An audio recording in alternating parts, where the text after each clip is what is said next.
வணக்கம். ஆளும் கட்சியான திமுகவின் மீது கடும் கோபத்திலும் கொந்தளிப்பிலும் இருக்கிறார்கள் விழுப்புரத்தில் உள்ள மக்கள்.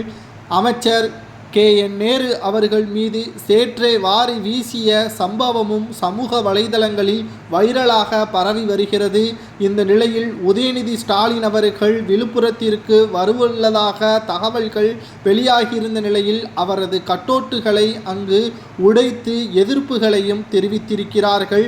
அமைச்சர் KN நேரு அவர்களது செயல்பாட்டின் காரணமாக மக்கள் தங்களது கோபத்தை வெளிப்படுத்தியிருப்பதாகவும் தெரிய வருகிறது. கடும் மழையில் எங்களது பகுதி முழுவதும் பாதிப்புக்கு உள்ளாகியுள்ளது. அதாவது விழுப்புரம், கிருஷ்ணகிரி, புதுச்சேரி மற்றும் பல வட தமிழக மாவட்டங்களில் கடும் புயலின் காரணமாக அதிக அளவு சேதாரங்கள் ஏற்பட்டுள்ளதன் காரணமாக மக்கள் பசியால் வாடிக்கொண்டிருந்த பொழுது உணவு பொட்டலங்களை வழங்கியுள்ளது திமுக.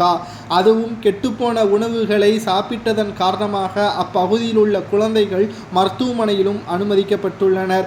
இந்த நிலையில்தான் கடும் கோபம் அடைந்த அப்பகுதி மக்கள் ஸ்டாலின் அவர்களது உருவப்படங்கள், துணை முதல்வர் உதயநிதி ஸ்டாலின் அவர்களது உருவப்படங்களை எரித்து அப்பகுதி மக்கள் தங்களது கடும் கோபத்தையும் தெரிவித்திருக்கிறார்கள். இந்த நிலையில்தான் விழுப்புரம் மாவட்டத்தின் இருவேல்பட்டு பகுதிக்கு ஆய்விற்காக சென்ற அமைச்சர் பொன்முடி மற்றும் திமுக நிர்வாகிகள் மீது பாதிக்கப்பட்ட மக்கள் சேற்றை வாரி இறைத்து சாலை மறியலில் ஈடுபட்டது பெரும் பரபரப்பை ஏற்படுத்தியுள்ளது.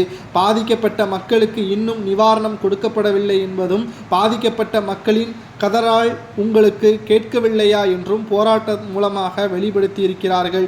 இந்த நிலையில்தான் இதுதான் தமிழகத்தின் தற்பொழுதைய நிலை என்றும், துணை முதல்வரை கைது செய்ய வேண்டும், ஸ்டாலினை கைது செய்ய வேண்டும், அரசிடம் இருக்கக்கூடிய நிதிகள் என்ன, மக்களுக்கு கெட்டுப்போன உணவுகளை கொடுப்பது நியாயமா என்ற கேள்விகளும் பொதுமக்கள் தற்பொழுது முன்வைத்துள்ளார்கள். ஊடகங்கள் சரியான முறையில் ஆதாரத்தை நீதிமன்றத்திடம் சமர்ப்பிக்க வேண்டும் என்றும், தமிழகத்தில் கனமழையின் காரணமாக தற்பொழுது வரை போதிய வசதிகள் செய்து கொடுக்காத அரசு இருந்தால் என்ன, ராஜினாமா செய்தால் என்ன என்ற கேள்வியும் இங்கு முன்வைக்கப்பட்டு வருகிறது.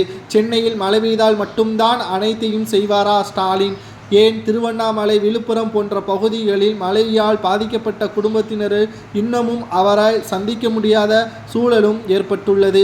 இதனால் ஸ்டாலின் அவர்கள் நிச்சயமாக 2026 சட்டமன்ற தேர்தலில் ஆட்சியை இழக்கக்கூடிய நிலைமை உருவாகும் என்றும் சமூக வலைதளங்களில் வைரலாக பரவி வருகிறது. திராவிட முன்னேற்ற கழகத்தின் ஆட்சி நிச்சயம் இந்த 2 ஆண்டுகளில் முழுமையாக தக்க வைத்துக் கொள்ள முடியாத சூழல் ஏற்படும் என்றும் சமூக வலைதளங்களில் கருத்துக்களும் வைரலாக பரவி வருகிறது.